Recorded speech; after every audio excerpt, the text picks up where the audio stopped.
Alright everybody, this is a little sketchbook. It's an older sketchbook, and I'll just sit with my son sometimes and doodle in it. And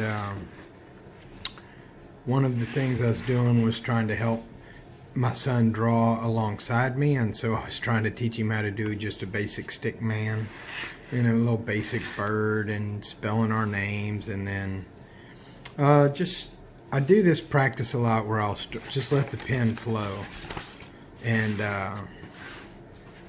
I'll just see what comes out of it. It's the equivalent, and that's showing him how to do a bird, but it's the equivalent of just kind of letting the pen do what the pen wants to do, and then in that trying to create something. And see, here's one, and you know, it turned into really nothing. I mean, you can see some image there. You can kind of see that that could become some kind of vehicle or something, whereas this one became a head, turned into something. And a lot of times I'll go back, and any of these that I really caught my eye, or a certain stroke of the pen, I may go back and refine it and redo it on a larger state. And there's where I made a mistake and went one page too many. But again, starting off, but then sometimes it becomes something I'm not going to use, and I'll just quickly move on to playing with something else. And then I'll occasionally do some controlled lines around that, as opposed to just letting it all be jargon. And I kept that shape kept coming up, and then it finally became this kind of battleship looking, aerial battleship, spaceship kind of looking thing. And again, that's something I may return to and refine. And then this became, you know, the head turned into, oh yeah, that looked good as a head, and some back features as if he's just looking away. And then I just keep going, and I started with this kind of half image of a skull and just playing with it, and then just warped it and kept going. And the longer you do this, the more things come out. And then I ended up going back toward some more figures. You know, it just kept leading that direction, which is something that typically happens with me. It may not happen with you. And again, sometimes I'll use parts of these, and then the head, it ended up becoming this almost aquatic animal type weird thing, and then to a crawler. And like I said, you just kind of keep going. This is just a practice, and I don't worry about filling the entire sheet all the time. Sometimes I just move on to start completely over with a fresh idea. But those ideas, sometimes that I don't try to worry about it. I just go with the flow, and I play with like a contorted torso thing with this almost prehistoric type head type feature, and then on to more of a alien. And when I come up with a head like that by accident, it's hard not to elaborate that into some other kind of idea. And then maybe I'll reuse the head, but the arms, I'll end up redoing something different with that.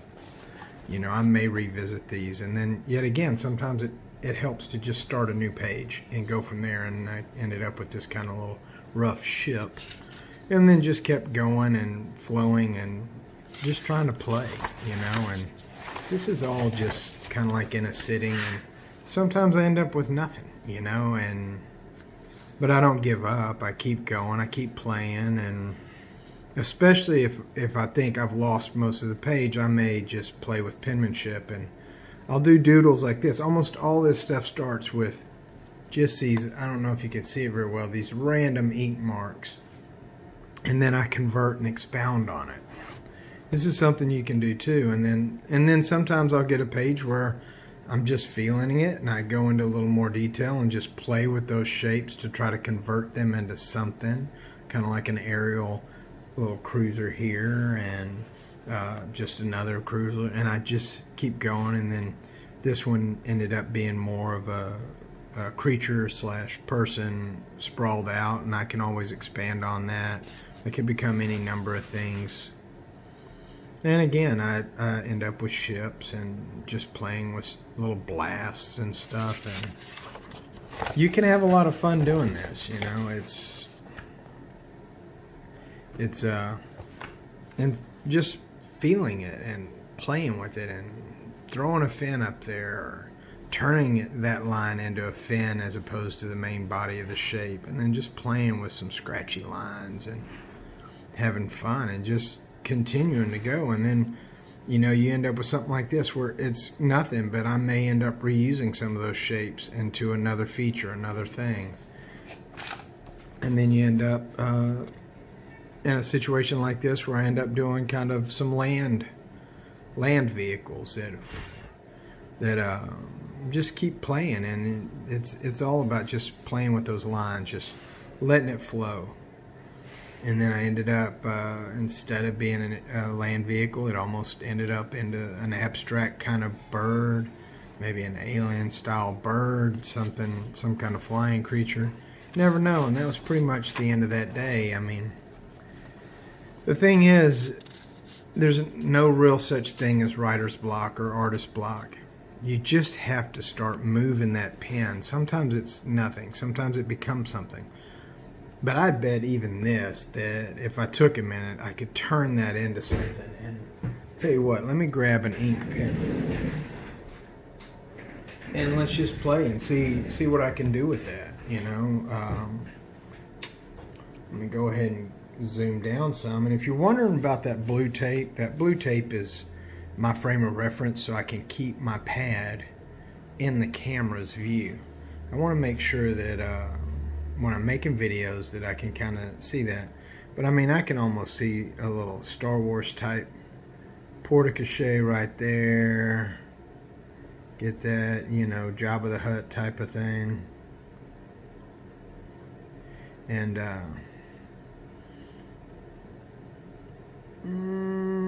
yeah, let's do this. Let's go that, and let's this can be some kind of mandible type point of contact.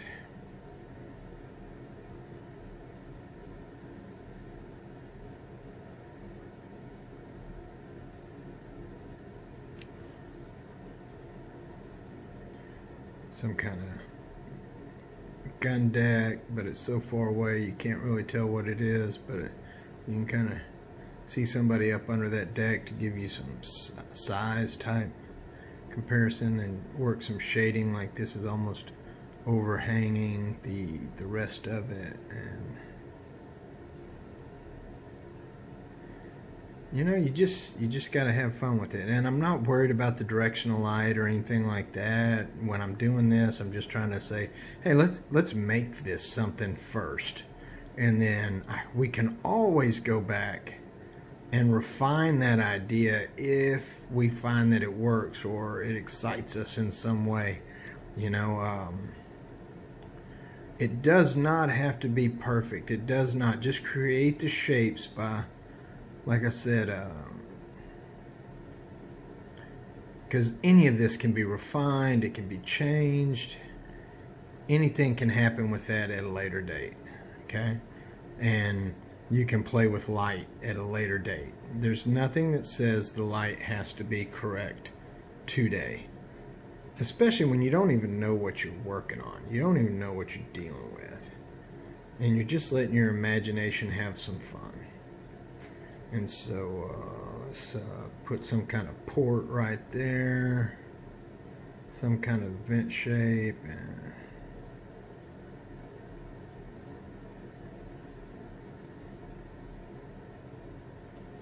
and like I said, it's just expound on what's already there. What's already there. Just have some fun with it, right? And like I said, you can play with patterns later. You can play with shading later. And the truth be known, it doesn't have to be anything. It doesn't have to do anything. It gives you a chance to practice using your ink, and practice with your random lines and feeling it out.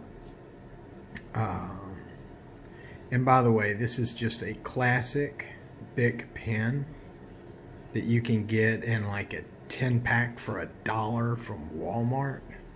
You know, you don't have to have a bunch of fancy stuff to have fun with art and have fun drawing. I used to, as a young man, I would sit and I'd end up drawing these scenes, like battle scenes. I'd start off with some kind of ship like this, and then I would end up, before I knew it, had a whole battle going on between different factions and stuff on the paper. And it's just a way to go have fun. And if you're not having fun on some level with your art,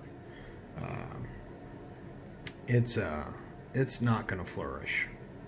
You have to be enjoying some part of your art if you want to do anything with it. And guys and gals, unfortunately, when you start working and you start having families and getting busy, especially when you have families and you got priorities, you will not have time for this kind of stuff. Or rather, you won't make time. That's probably the best way to say it, is you will not make time. You will let work win and family win, but truth be known, that's kind of how life is supposed to go anyways.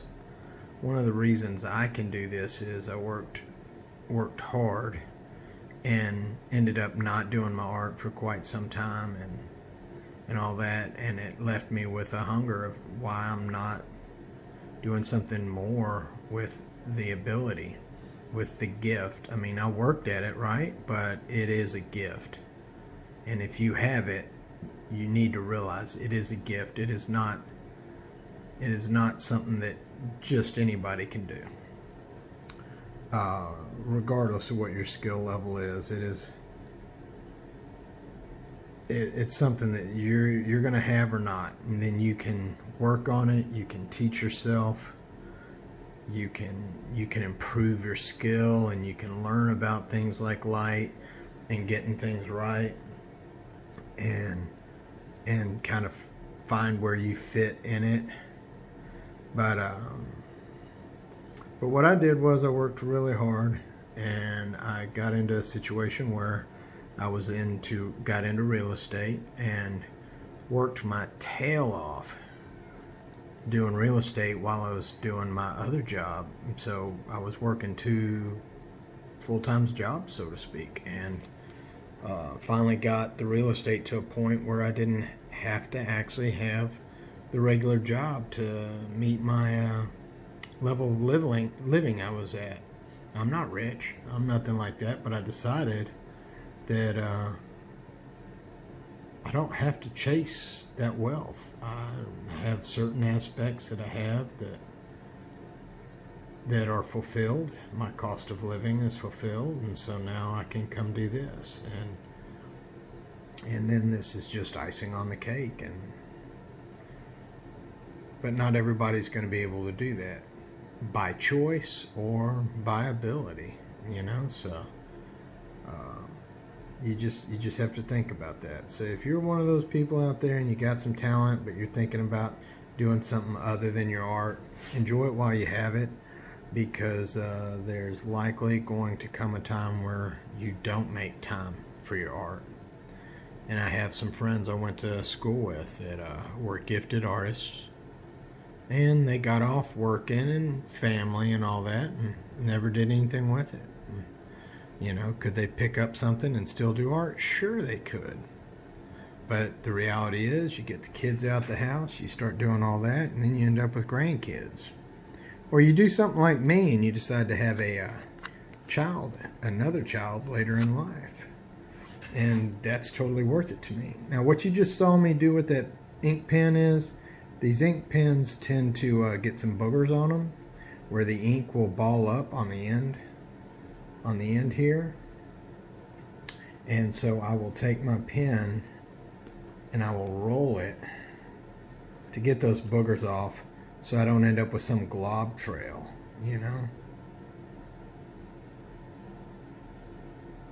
And so this is how I draw. And this is just a little sketchbook. There's no pressure. It's not something I'm trying to sell.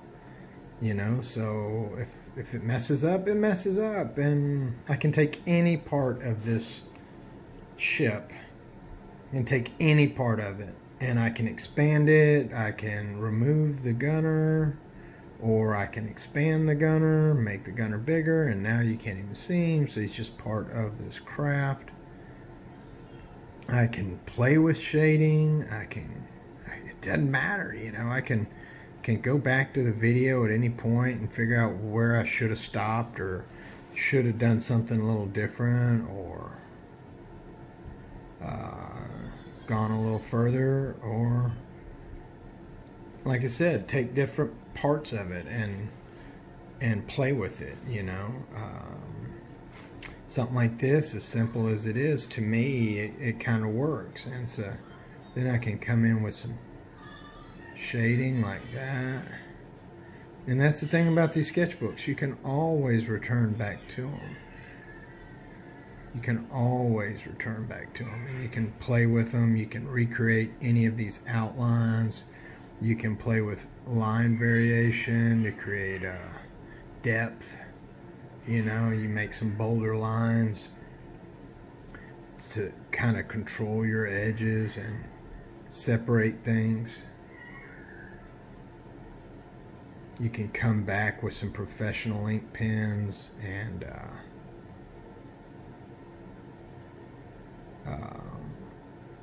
do all sorts of stuff. You know, you can completely change a whole part of it. And that's where things like light tables and stuff like that, if you have access to one, you could tear out one of these sheets and put it over a light table and just kind of play with the shapes. Put your primary shapes that you enjoyed on there, and then play with the rest of it. You know, there's nothing that says you can't do that. You know, it's one thing to go and trace out someone else's art and somehow call it your own. That's a big no-no.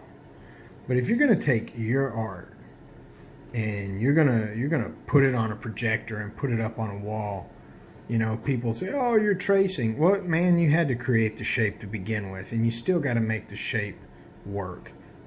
You still got to make it right on that paper, and you still have to make the judgment calls on this stuff to make it look good. So whatever tools and tricks you can do to make your artwork better, do it. You know,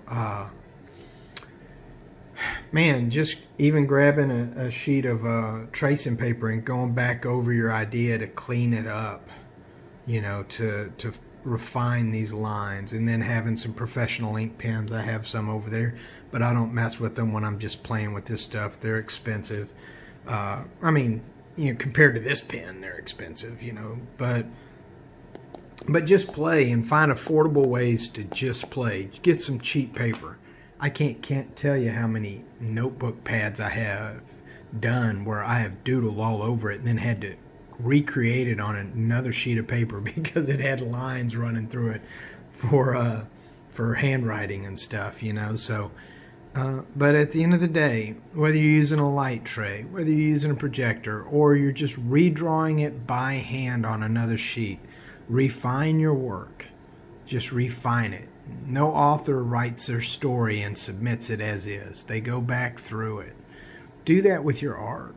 Do that as you play. Just have fun with it, and don't be ashamed to have a stick figure in your drawing pad.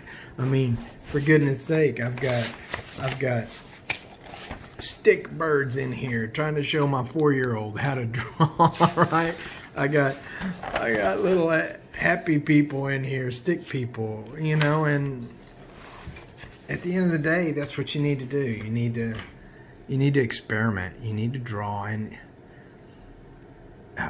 you know, you got to have fun, whatever that fun is. Maybe you're a technical artist and you love drawing machinery and things like that, and maybe getting super hardcore technical is something you enjoy doing, and that's okay if that's what you enjoy.